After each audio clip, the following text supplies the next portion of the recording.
რეგიონული განვითარების სამთავრობო კომისია ახალ ინიციატივაზე მუშაობს. პროექტის თანახმად თვითმმართველი ქალაქების გამოყოფის შედეგად დანარჩენი ტერიტორიის რამდენიმე თემად დაყოფა იგეგმება.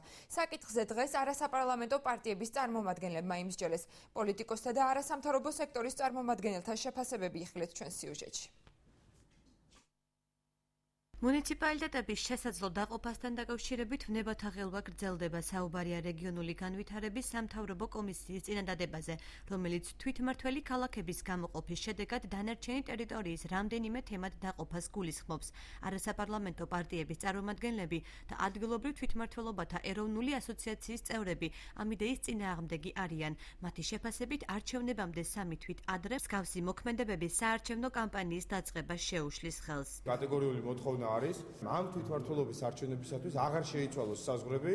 გასაგებია რომ გამოეყო თვითმმართველი ქალაქები, მაგრამ დარჩენილი რაიონების საზღვრები დარჩეს უცვლელად. ანუ ზუგდიდებმა უნდა აირჩიონ ქალაქის მერი და ზუგდიდის რაიონის გამგებელი, გორელებმა ქალაქ გორის მერი და გორის რაიონის გამგებელი და იგივე უნდა მოხდეს იმ რაიონებში, სადაც უკვე გამოცხადდა თვითმმართველი ქალაქების შექმნა. კანონის მიხედვით ვერანაირი ტერიტორიული დაყოფა ვერ განხორციელდებოდა გარდა თვითმმართველი ქალაქების გამოყოფისა, სანამ მთავრობა არ წარმოადგენდა კრიტერიუმებს და ეს კრიტერიუმები არ იქნებოდა დამტკიცებული. დღეს მდგომარეობით არანაირი კრიტერიუმები წარმოდგენილი არ არის და ის არ არის დამტკიცებული.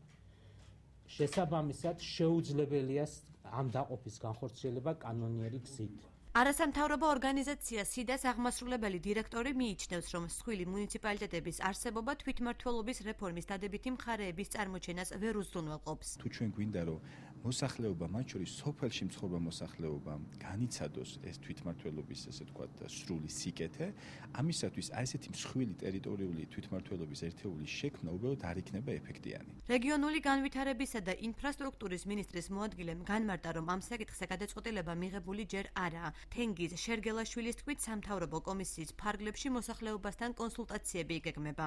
სამთავრობო კომისიამ დაიწყო განხილვები ამ საკითხის.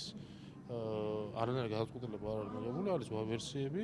ჩვენ ხვალიდან ვიწყებთ თითოეულ ამ მუნიციპალიტეტში გვექნება რამდენიმე ზოგან 3, ზოგან 5 შეხვედრა უშუალოდ სოფლის მოსახლეობასთან და როცა მთელი ინფორმაცია თავმოყრილი იქნება ყველა ალტერნატივა განხილული, თვის ბოლოს უკვე საბოლოო პოზიციას გამოვხატავთ. იმ შემთხვევაში, თუ კი მოსახლეობა კომისიის იდეას მხარს დაუჭერს, მთავრობა სათანადო პროექტს დასამტკიცებლად პარლამენტში წარადგენს.